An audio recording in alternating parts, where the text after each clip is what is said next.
बिस्मिल्लाहिर्रहमानिर्रहीम। अस्सलाम वालेकुम तमाम देखने वालों और समातों से टकराने वाली आवाज़ को सदाम रियाज का प्यार और मोहब्बतों भरा सलाम।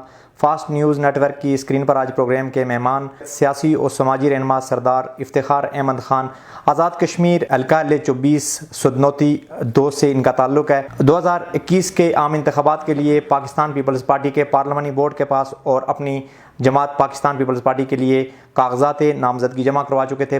पाकिस्तान पीपल्स पार्टी ने इन्हें हल्के से टिकट तो जारी ना किया, लेकिन पाकिस्तान पीपल्स पार्टी के डिसिप्लिन को फॉलो करते हुए इलेक्शन कैंपेन में भी मसरूफ़ अमल हैं। इफ्तिखार साहब, बहुत शुक्रिया, आप हमारे प्रोग्राम का हिस्सा बने। एक वक्त था 1980 की दहाई में, मजदूरी के लिए कराची गए। उस वक्त जब कराची गए और अपने गाँव घर को और फैमिली को छोड़ा, तो कराची जाने के ख्वाब क्या थे और जो ख्वाब लेके कराची गए वो किस हद तक पूरे हुए? बात यह है कि 1986 में मेरे वालिद साहब जो पाक आर्मी में सर्व कर रहे थे वो रिटायर हो गए।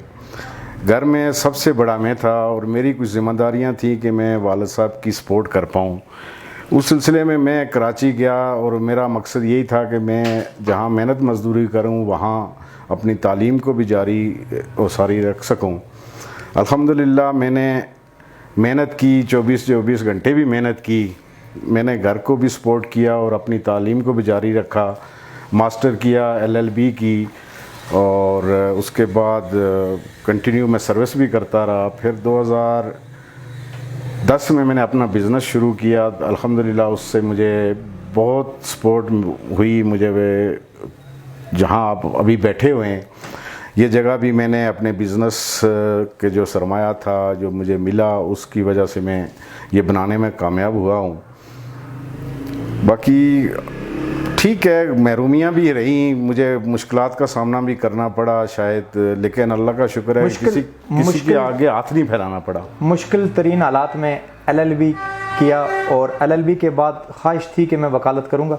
बिल्कुल, मेरी यही ख्वाहिश थी कि मैं वकालत करूँगा और अपने इलाके में ही करूँगा। उस सिलसिले में मेरे दोस्त जो पलंदरी में वकालत करते थे, जो तराड़खल में वकालत करते थे, उनसे कोऑर्डिनेशन भी थी, लेकिन हालात घरेलू ऐसे थे कि मैं अपने उस ख्वाब को उस तरह पाया तकमील तक नहीं पहुँचा पाया। अभी भी प्रैक्टिसिंग नॉन प्रैक्टिसिंग कह सकते हैं, लेकिन थोड़ा बहुत जो मेरा अपना कस्टम से रिलेटेड केसेस होते हैं वो मैं खुद डील करता हूँ अपनी पार्टीज़ के। इफ्तिखार साहब, पाकिस्तान पीपल्स पार्टी के टिकट के उम्मीदवार थे। पाकिस्तान पीपल्स पार्टी ने आपको टिकट नहीं दिया, इस बात पर आपको दुख होता है? मैं बिल्कुल, मुझे दुख नहीं है, इसलिए कि मैं पाकिस्तान पीपल्स पार्टी में मेरा ख़ानदान, आप यूँ कह सकते हैं कि आज़ाद कश्मीर के अंदर अगर पीपल्स पार्टी किसी ने लाई तो वो मेरे वालिद साहब के कज़न थे, कर्नल मंशा खान। सही। आज़ाद कश्मीर असम्बली के पहले स्पीकर पीपल्स पार्टी के थे और उनके दौर में इस हल्के को मिनी लाड़काना कहा जाता था। सही। लेकिन अनफॉर्चुनेटली उनकी डेथ के बाद पार्टी जिन हाथों में गई उन्होंने उसको पार्टी नहीं रहने दिया, बल्कि अपना एक ज़ाती ग्रोह बना लिया। और अभी 2020 के एंड में जब वो ग्रोह इक़्तिदार की खातर PTI में गया तो उसके बाद मैंने ये सोचा कि ये पार्टी जो है हमारे बुज़ुर्गों ने इस आज़ाद कश्मीर में लाई, इस हल्के में लाई, तो हमें दोबारा जो है फॉल रोल प्ले करना चाहिए। सही। ये सोच कर मैं दोबारा पीपल्स पार्टी में एक्टिव हुआ। सही। और मैंने टिकट की एप्लीकेशन भी दी, लेकिन मुझे इस दफ़ा चूँकि हल्के में पीपल्स पार्टी नाम की चीज़ नहीं रह गई थी। सही। जो नाम था वो साथ लेके चले गए थे PTI में लोग, तो मेरी पीपल्स पार्टी की क़यादत से भी यही बात हुई कि मैं इस हल्के में कोशिश करूँगा कि पीपल्स पार्टी को रीऑर्गेनाइज कर सकूँ। सही। उस सिलसिले में कायरा साहब ने भी मुझे यकीन दिलाया, मैडम फरियाल तारपुर ने ये यकीन दिलाया कि आपको हम अहम जिम्मेदारी सौंपेंगे। सही। आप अपना वर्क जारी रखें।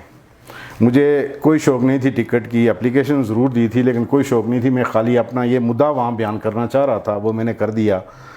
और अभी मैं अल्हम्दुलिल्लाह पाकिस्तान पीपल्स पार्टी आज़ाद कश्मीर ने सरदार अनायतुल्लाह आरिफ को टिकट दिया है। मैं ज़ोर शोर से जहाँ तक भी हो सकता है, जहाँ तक मुमकिन है, मुखलिसी के साथ मैं ये कोशिश कर रहा हूँ कि पार्टी एक रीज़नेबल वोट ले ताकि हम सरनू हो सकें। बहैसियत पॉलिटिकल वर्कर 2021 के इंतखाबात में जो 25 जुलाई को होंगे پاکستان پیپلز پارٹی کی آزاد کشمیر کے 33 حلقوں میں کتنی نشستیں دیکھ رہے ہیں؟ الحمدللہ اس وقت میں یہ کہہ سکتا ہوں کہ پی ٹی آئی یا نون لیگ کوئی بھی کھلے مطلب اگر ذہن سے کہے دیکھیں تو کوئی کسی پارٹی کی کوئی سیٹ کنفرم مجھے نظر نہیں آ رہی ہے صحیح، چھوڑ کر پیپلز پارٹی کی. صحیح. میرا اس وقت بھی یہ یقین ہے کہ پاکستان پیپلز پارٹی اس وقت بھی اس سینیریو میں بھی 10 سے 12 سیٹیں ایزیلی جو ہے نا وہ کر رہی ہے، ان پہ ون کر رہی ہے. باقی کچھ ایسی 4-5 سیٹیں ہیں جن پہ 1 to 1 مقابلہ ہوگا، اور انشاءاللہ میں یہ بڑے وثوق سے کہہ سکتا ہوں کہ پاکستان پیپلز پارٹی ہی گورنمنٹ بنائے گی، اس کے ساتھ ہی کوئی کولیشن میں آئے گی. پیپلز پارٹی کسی کولیشن میں نہیں خود جائے گی. صحیح. پاکستان پیپلز پارٹی اس پوزیشن میں ہوگی کہ اس کے ساتھ کوئی جماعت آئے گی اور وہ گورنمنٹ بنائے گی. 2016 سے 2021 کا پاکستان مسلم لیگ نون کا دور اقتدار آپ کے اپنے حلقہ بلوچ کے لیے کیسا رہا؟ انتقامی سیاست کا سمجھو کہ گڑھ رہا ہے. یہ صحیح. ٹیچرز کے ساتھ زیادتیاں ہوئیں، لوگوں کے ساتھ زیادتیاں ہوئیں، میرٹ کو پامال کیا گیا. صحیح. بس یہ کہہ سکتا ہوں. سردار افتخار احمد صاحب، زندگی میں کوئی ایسی خواہش جو باقی رہ گئی ہو؟ الحمدللہ اللہ تعالیٰ نے میری ہر خواہش پوری کی ہے. اس کا میں یہ کہہ سکتا ہوں کہ مجھ میں کوئی ایبلٹی نہیں ہے، میری ماں باپ کی دعاؤں کا نتیجہ ہے. 35 سال کراچی جیسے بزنس ہب میں زندگی گزری. عمران خان کے دور اقتدار کو کس اینگل سے دیکھتے ہیں؟ پاکستان کی 70 سالہ تاریخ کا ناکام ترین دور میں گردانتا ہوں عمران خان کے اس 2.5-3 سالہ دور اقتدار کو. صحیح. جس میں ہر شخص کی عزت نفس کو مجروح کیا گیا.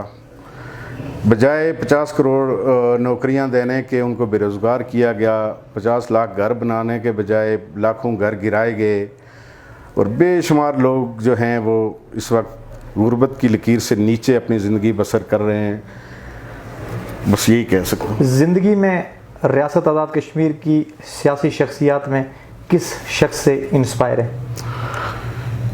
سردار خالد ابراہیم خان صاحب اور کرنل منشا خان صاحب. اس کے علاوہ میں یہ سمجھتا ہوں کہ ان کے پائے کا ابھی بھی کوئی لیڈر اس آزاد کشمیر کے حلقے میں کسی بھی جگہ موجود نہیں ہے. سیاسی اور سماجی رہنما پاکستان پیپلز پارٹی حلقہ بلوچ سردار افتخار احمد کی گفتگو آپ نے سنی. مختصر ایپیسوڈ میں آپ نے اس گفتگو کو کس اینگل سے دیکھا؟ کمنٹ سیکشن میں تہذیب و تمدن کے دائرے میں رہتے ہوئے اپنی رائے کا اظہار ضرور کیجیے گا. اگلی ایپیسوڈ میں، اگلے پروگرام میں پھر کسی شخصیت کے ساتھ آپ کے ساتھ ملاقات ہوگی. نیک دعاؤں میں یاد رکھیے گا. اللہ نگہبان.